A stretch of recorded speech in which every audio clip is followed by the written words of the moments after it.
That being said, the next up is General Butow.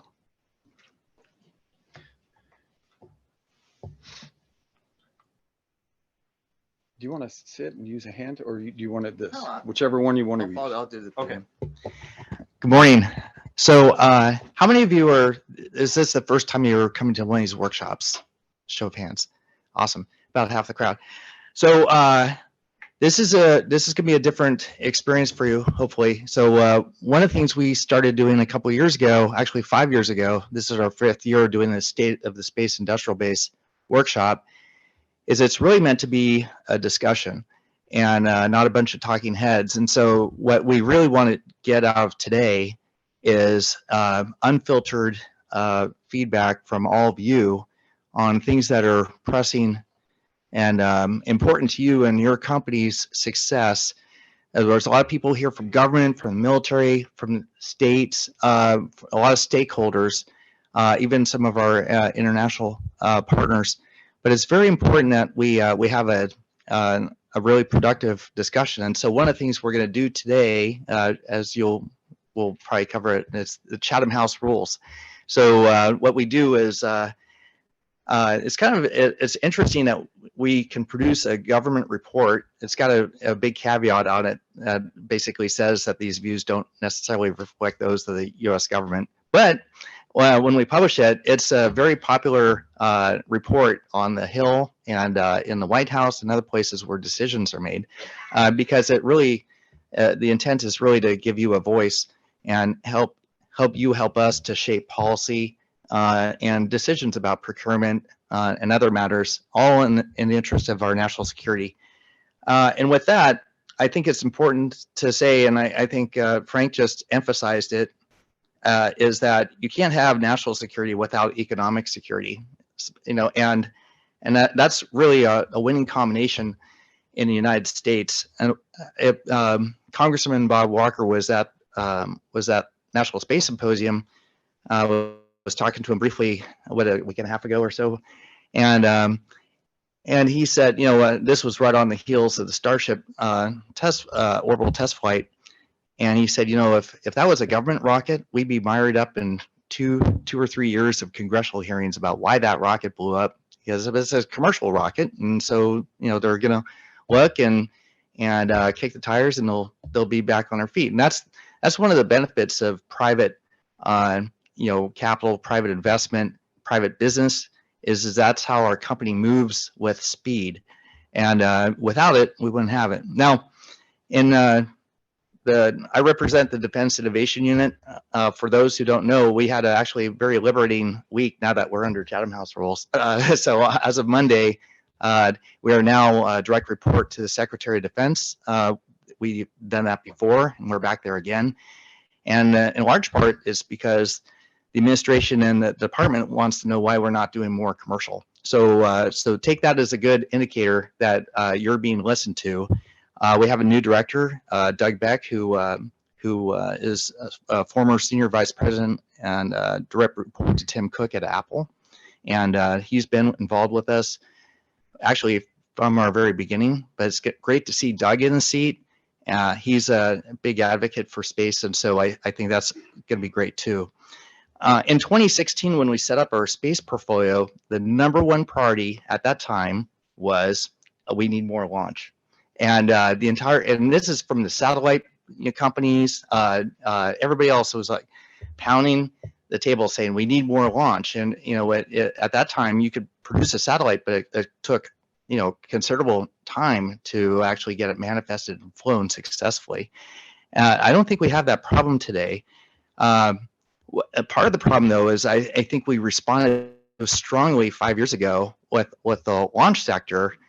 We kind of got ahead of where the satellite sector thought they would be, because we're just now really benefiting from the proliferation of Starlink, but which is all pretty much vertically integrated. All the other large constellation providers are still nascent and getting their constellations built. But that's gonna flip like a switch here in a year or two. And so it's really important that what we have is we have to have this conjunction between those who need access to space, and then the space access providers. So it's really important that we hear from you about what we need to do to bridge that gap, both on the part of industry, on the part of government, and from a regulatory standpoint, and also from a standpoint of finance, which has been a very rocky year this year. But we survived COVID. We can survive. We can survive this. Sitting where we sit, and the nice thing at DIU is we just write checks, right? And we're working with quite a few launch providers, all different sizes and methods, and we know what the burn rate is for a launch company. We know what it takes to be a launch company. We know there's a lot of wannabe launch companies that don't understand what it takes to be a launch company, and but they have good ideas and they're out there competing. But I think China knows what it takes to have a launch industry, and the difference there is they have a centrally managed economy and they don't have to play by the rules. And it's very important that what we do, and we have to be patient, but we also need to make sure that we don't give up our advantage. We've done that in a few areas. If you look at solar cells, the solar industry is completely inverted today than it was 20 years ago. And in the turn of the century, U.S. was #1 in the production of solar cells, and now we're so far down in the bottom. We have to be added back into the graph. China's #1. China's done that in a few industries, and they want to do it in this launch sector. And so it's going to be very important that we work together and we communicate to make sure that doesn't happen. At least if it happens, it should happen because of free market dynamics and not because of other things in terms of competition. I've participated in a lot of meetings this year where we talked about things like the craft in the Air Force. The Air Force uses commercial airlines to augment and emergencies, and if you go back to the 1920s and the early stages of the commercial aviation industry, the commercial launch industry is very similar today. So a big part of the market is the government market, and not everybody in the government fully appreciates that, and we need to pay attention to what the Airmail Act and other things in the 1920s did to really help the commercial aviation sector to get its wings, basically get air under its wings, and then become healthy. By the 1950s, there was 1,100 airliners. They were moving millions of passengers a year.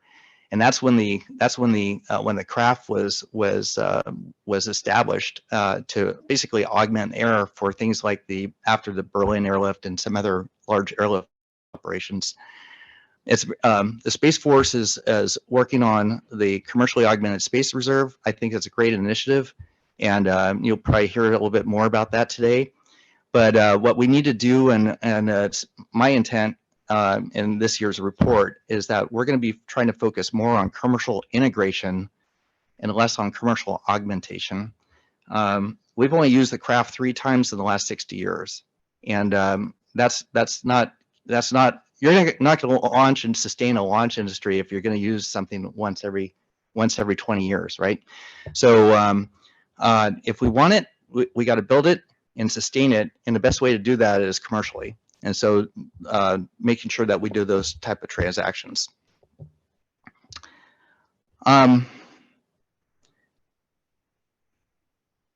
want to end on 2 different things. One, today, there's a lot of scar tissue in here, a lot of great ideas.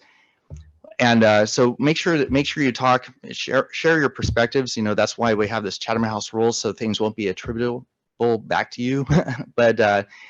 But more importantly, tell us how we're going to do good things for this sector, right? This launch sector, the American launch industrial base, because and that's when we work collectively, and if we have a common voice from the launch industrial base, that's where we get the best return on investment on Capitol Hill.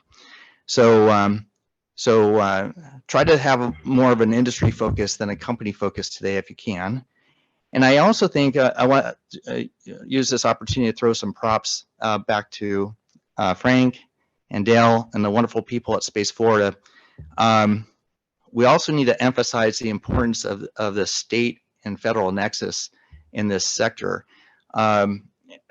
Everything from the environmental policies to really designing and integrating port activities, because eventually all these launch facilities will be an integral part of a port structure to support the transportation of goods, cargo, payloads to and from and through space.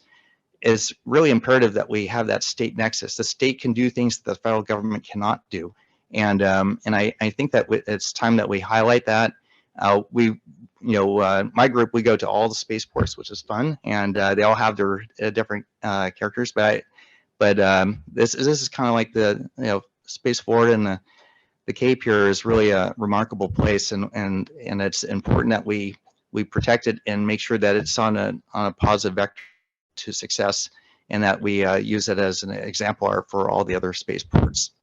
So with that, I'll sit down and take notes, and I look forward to everyone voicing their opinions and sharing their thoughts today. Thank you.